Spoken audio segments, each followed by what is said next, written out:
Bienvenidos una vez más al canal para Brahman.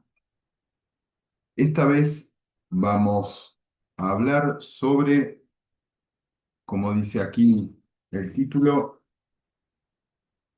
el conocedor desconocido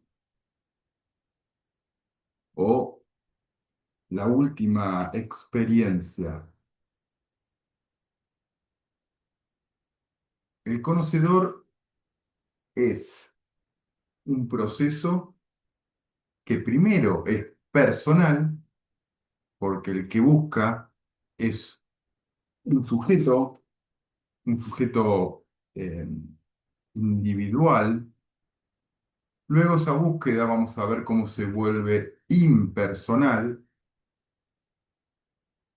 y luego esa autoexperiencia impersonal se vuelve cada vez más abstracta hasta llegar a un punto donde nos damos cuenta que el mismo buscador o el mismo conocedor es infinito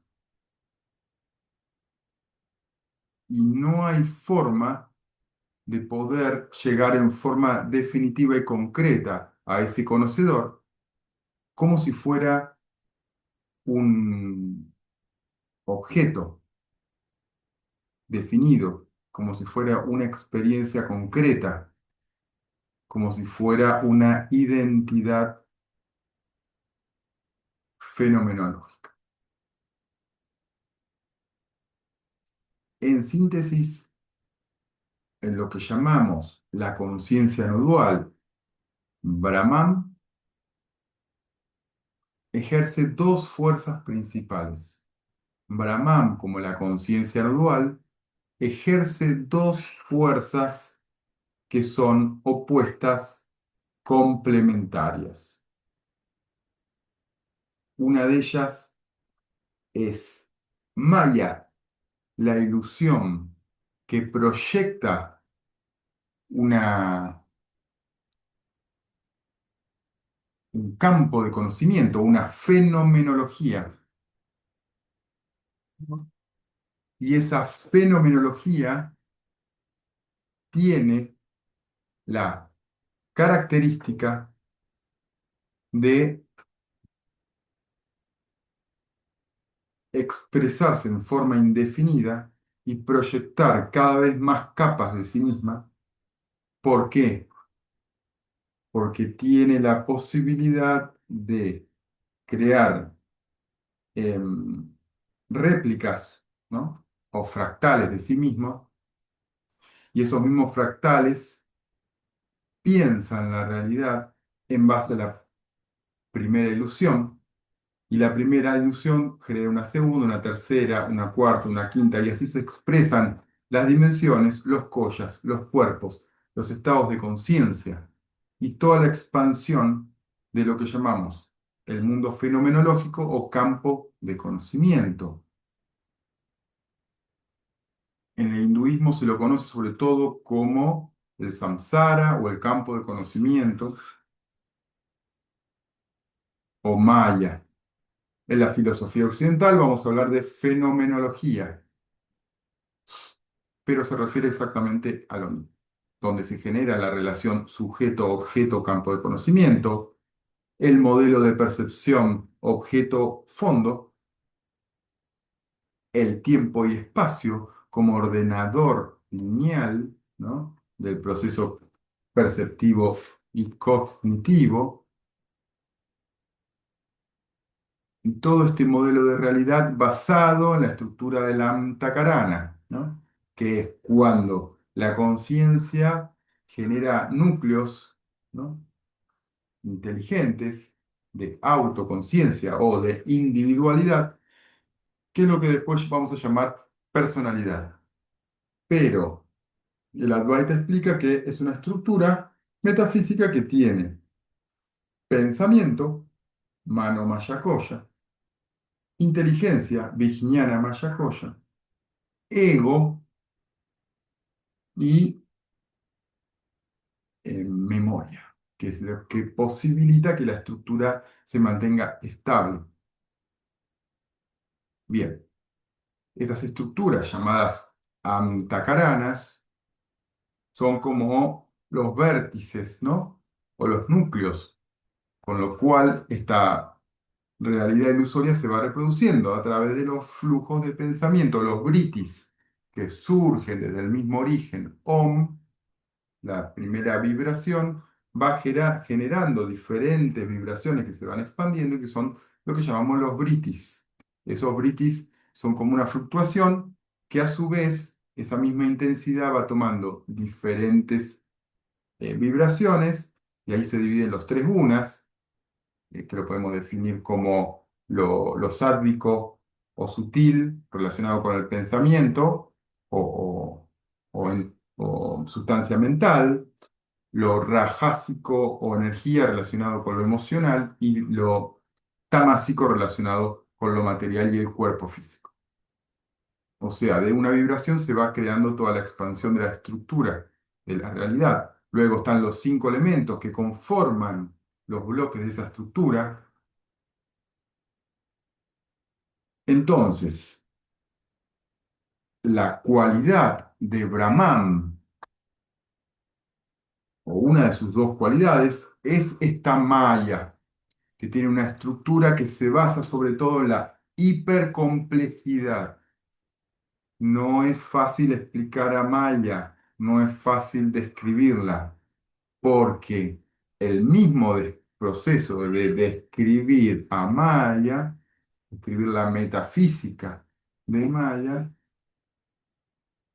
está dentro del mismo proceso ilusorio. Entonces, siempre que yo quiero describir algo de Maya, Maya crea una capa más de complejidad. Nunca acaba, es como un horizonte, es como una estructura hiperinteligente que actúa en forma reactiva.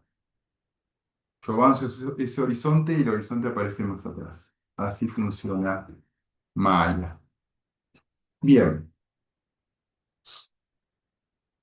¿por qué expresa esta ilusión, esta Maya, Brahman? Porque Brahman en su efecto de conciencia total, no dual, infinita y eterna, se expresa por su propia cualidad. La propia naturaleza de Brahman es expresarse en los campos ilusorios. El mismo proceso de Maya es parte de la naturaleza intrínseca de Brahman. No es que Brahman dice, bueno, voy a crear una ilusión o voy a... No, es parte intrínseca. Brahman sueña, igual que soñamos nosotros, por la propia naturaleza de su propia mente universal y por el mismo modelo de autoconocimiento. En su propia intensidad necesita autoconocerse y para conocerse necesita fragmentarse para que haya un conocedor y un objeto conocido, ¿no? Un experimentador y una experiencia conocida. Y para esto en el medio y en el fondo debe transitar los tiempos y espacios, o sea, la fenomenología o el campo del conocimiento. Entonces, el proceso de Brahman como ilusión, como proyección de la ilusión, tiene la otra gran cualidad de Brahman, que es el autoconocimiento, que es el retorno a la realidad. Ese proceso lo vamos a llamar Atman. También en algunos textos descriptivos de los Upanishads se lo puede llamar como Brahma.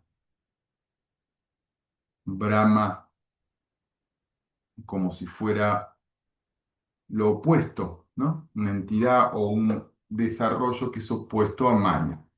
Dentro del Advaita, como el término Atman cumple una función más importante y significa el ser, el autoconocimiento total, el retorno a nuestra propia naturaleza, vamos a utilizar preferentemente Atman. Entonces, esto funciona como si fuera el signo del infinito, ¿no? Como el 8 del infinito, en el cual Brahma me ha proyectado una ilusión en diferentes niveles, diferentes escalas, y esa ilusión se autoconoce. en la diversidad, en la multiplicidad y en donde el mismo conocedor aparece. En Maya aparece el conocedor. Antes de Maya no hay conocedor. Porque el conocedor se camufla, el conocedor que realmente, como adelantamos, es infinito, es el mismo Brahman, se camufla en esa ilusión, es como si se metiera en una selva, ¿no? Y se camuflara, se pintara y se escondiera en la espesura y empezara a vivir el drama, la historia, la narrativa de esa realidad. Y empieza a transitar, igual que nos metemos en un sueño o en un videojuego, o cuando nos identificamos mucho en una película, empezamos a transitar ese mundo. Entonces, esa entidad individual camuflada, camuflada de individualidad, justamente de fenomenología, a través de los cinco koyas, los tres cuerpos, los cinco elementos, los tres gunas, los cinco pranas, genera envolturas y se camufla. Y a medida que va surcando los campos de Maya, empieza a vivir y empieza a experimentar. Y cada vez se identifica más este conocedor con su propio cuerpo, con los pensamientos, con las emociones, con sus experiencias, con su cultura, etcétera, etcétera. Y cada vez se va cristalizando más, se va quedando más atrapado en esa selva. Y llega un momento de crisis, llega un momento donde el sistema se satura y esa persona perdida en la selva de Maya, en los eternos laberintos de Maya, entra en un estado de sufrimiento, de dolor, de carencia, de miedo, de duda. ¿Por qué? Porque se ve completamente disminuido, se ve con peligro, con temor. No sabe qué era antes de ingresar a esta selva ilusoria, qué va a pasar después, qué va a pasar en su tránsito por Maya. Y todas esas incertidumbres, dudas y miedos lo dejaron en una situación de sufrimiento. Y ahí es cuando empieza la búsqueda, lo que llamamos y conocemos como la búsqueda espiritual, que nosotros preferentemente en este canal lo llamamos la búsqueda del autoconocimiento o el proceso de autoconocimiento, que comienza intentando comprender quién soy, de dónde vengo, qué es la realidad, qué es Dios, qué hay después de la muerte o qué había antes de nacer. Porque siempre nos preguntamos, ¿qué pasó después qué pasará después de la muerte? Pero nunca nos preguntamos qué había antes, porque creemos que nacimos, ¿no? Que nacimos y que nuestro proceso cognitivo empezó cuando nacimos, o que existimos desde que nacimos. Entonces, solo nos preguntamos qué pasa cuando vamos a morir, sin darnos cuenta que es tan ilusorio el nacimiento como la muerte. Pero eso lo vamos a ver en breve. Entonces, empieza el proceso de búsqueda en esta selva, en esta malla. Y a lo primero empieza a realizar un montón de prácticas externas, como la meditación, como la lectura, el esfuerzo y demás, y no logra, este buscador, este conocedor, no logra terminar de encontrarse, porque todo lo que encuentra es temporal, porque Maya, recordemos, es, no es que es ilusorio y que no existe, es ilusorio, pero existe como ilusión. Y como existe como ilusión, es transitorio, es dependiente y por lo tanto su valor está carente de estabilidad. O sea, obtenemos este conocedor, empieza a investigar, conoce algo, conoce un libro, tiene una experiencia, tiene un samadhi, empieza la búsqueda, pero todo eso es transitorio. Cualquier cosa que consiga un yogi, por mejores técnicas que pueda lograr, de meditación van a ser transitorias. Y luego un día o va a perder esa habilidad o esa misma habilidad lo va a nublar y lo va a frustrar porque se va a quedar estancado, porque la mente siempre quiere más. Entonces, el conocedor se da cuenta que cuanto más conoce, no se libera, más carga tiene. Y empieza una paradoja, ¿no? Empecé una búsqueda porque sentía sufrimiento y cuanto más conozco, más pesado todavía soy.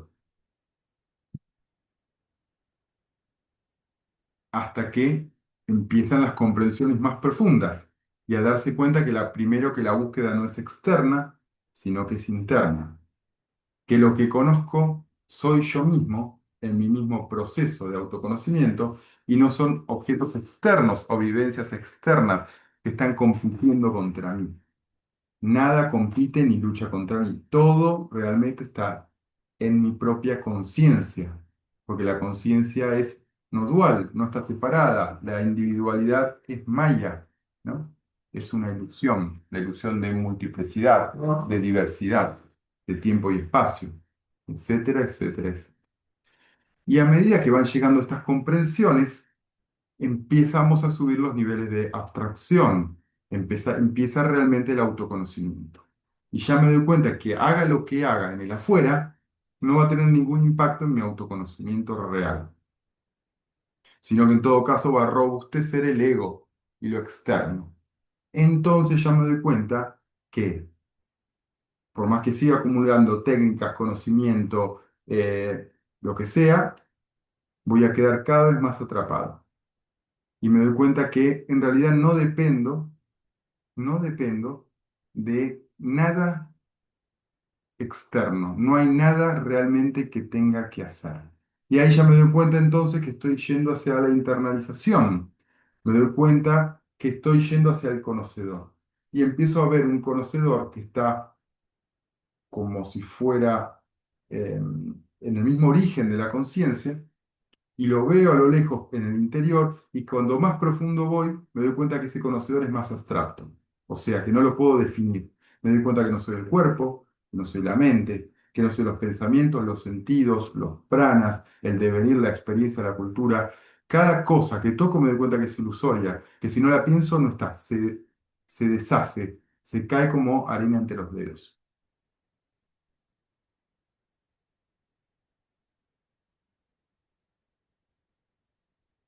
Y entonces los niveles de abstracción van subiendo cada vez más. Y al darme cuenta que no soy nada individual, empiezo a acceder ya a lo que es el cuerpo causal, luego de pasar por el cuerpo, la mente, las emociones, cuerpo pránico, etcétera, mente e inteligencia.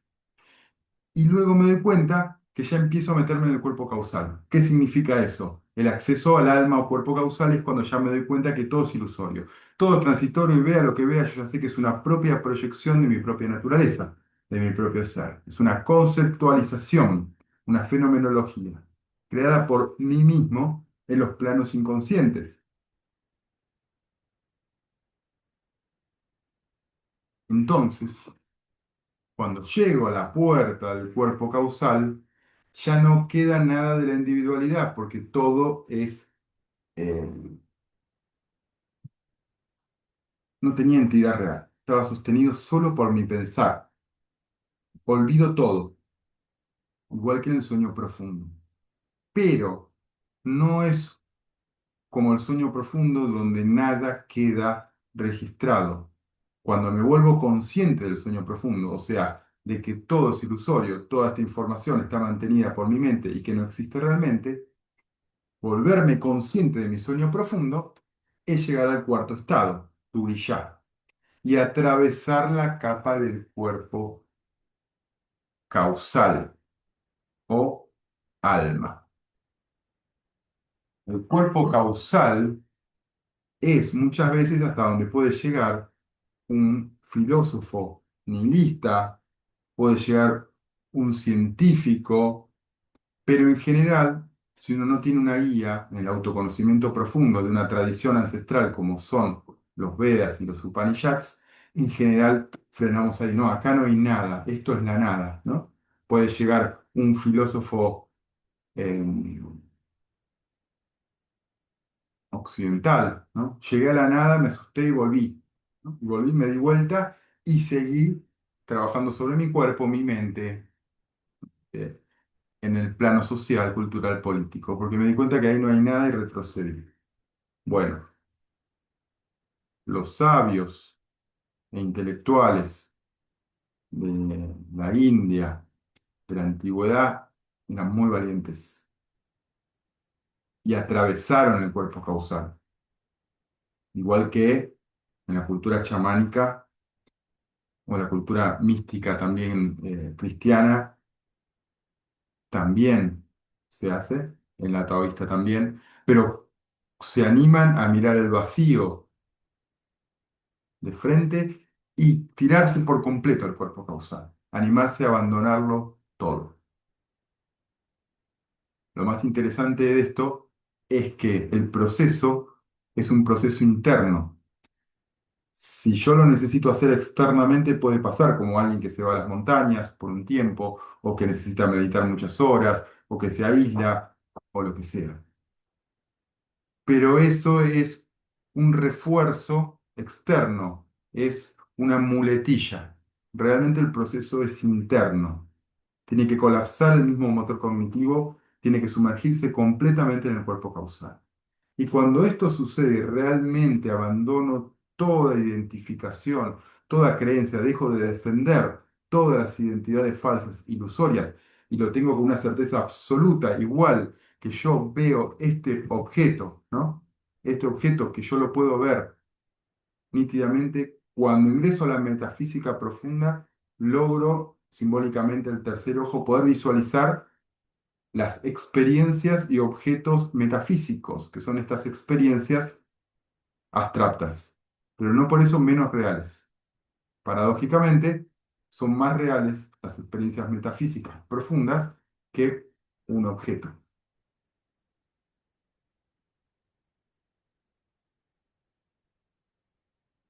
Entonces, nos lanzamos al cuerpo causal, se mantiene esa intensidad y se cruza. Cuando se cruza el cuerpo causal, la experiencia interna es como si ese velo oscuro, ese trazo, trama de tela, ese telón de teatro, ese, ese velo, es como si se empezara a rajar. Es como si pudiera también acercarme y de repente viera que tiene agujeros por todos lados. Y por donde se va cortando ese cuerpo causal, eso que me hacía ver solo una individualidad en el mundo con estados de conciencia muy limitados, de vigilia, sueño y sueño profundo, y un sentido lineal del tiempo-espacio, una individualidad, un egocentrismo, etcétera, etcétera, al cortar ese velo, es como si de repente se aperturara ese autoconocimiento y a través de esos hilos que tapaban empieza a penetrar la luz, ¿no? Empieza a penetrar una luz fuerte, metafóricamente y simbólicamente, que empieza a expresar el ser. La luz es un símbolo del ser. Uno lo puede visualizar en su mente, pero es simbólico. Significa que estamos encontrando nuestra real naturaleza, la profundidad de la conciencia, y eso es el Atman. Se puede llamar el Atman, Turiya, como el cuarto estado de conciencia que está más allá de los otros tres, el ser, pero en definitiva es nuestra naturaleza real y ahí es donde se completa el autoconocimiento total. El Atman es la llama autoluminosa, no depende de nada ni de nadie, ni del tiempo-espacio, ni de el sentido de cuerpo, ni el sentido de mente, de ninguna experiencia, ni nada. Es autoluminoso, autorrefulgente, resplandece por sí mismo. Ese Atman es el ser, es la llama eterna del ser, lo que hace que todo ser pueda existir, es esa llama de Atman, el ser.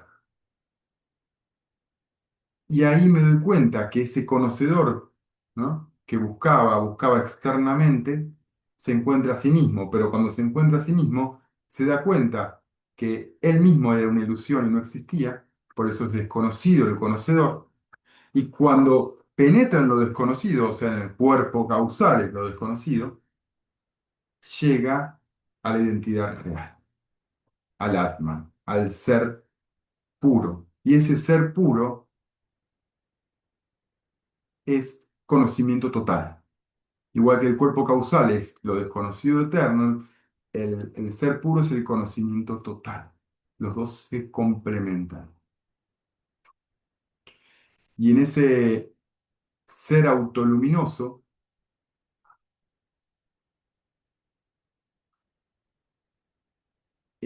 tiene una finísima capa, un último padi muy fino. Podríamos decir que queda como antes teníamos una división en mi conciencia, que es el sueño profundo, el velo oscuro.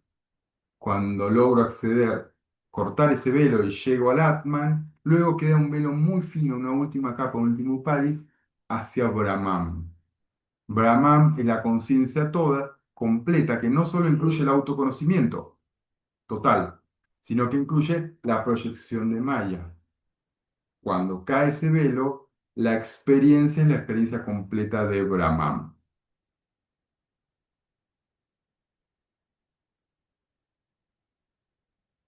Las experiencias trascendentales no, no tienen, o mejor dicho, el cuerpo y la mente individual no tiene la capacidad de completar una experiencia que es sin límites, que es infinita, que es eterna.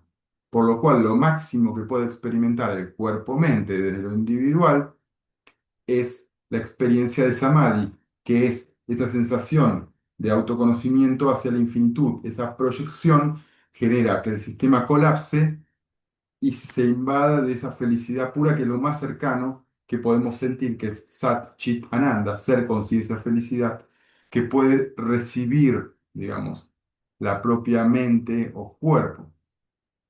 Pero esa intensidad es tan fuerte que no se puede mantener por mucho tiempo, sino el cuerpo colapsaría completamente, se quemaría en la propia conciencia.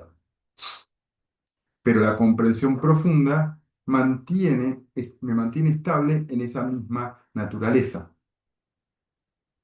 sin necesidad de incendiarme emocionalmente, porque ya comprendí, ya puedo volver a mi rol exacto donde estaba, con el autoconocimiento de mi trascendencia.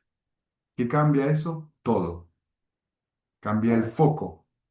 Antes me manejaba desde el centro del ego que controlaba todo en base a lo que pienso, la cultura, los límites de mi cuerpo, los límites emocionales, los complejos, los miedos, los terrores, el miedo a la muerte. Todo estaba muy cerrado. Cambia el foco y de repente es como si el cuerpo sigue operando, la mente, las emociones, la cultura, todo, pero el centro del ser ya no es el ego limitado en el cuerpo-mente, sino que es el Atman puro y desde allí es donde observo la realidad.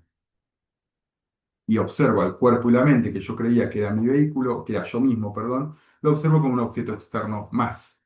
Un objeto externo más de todo lo que puedo observar.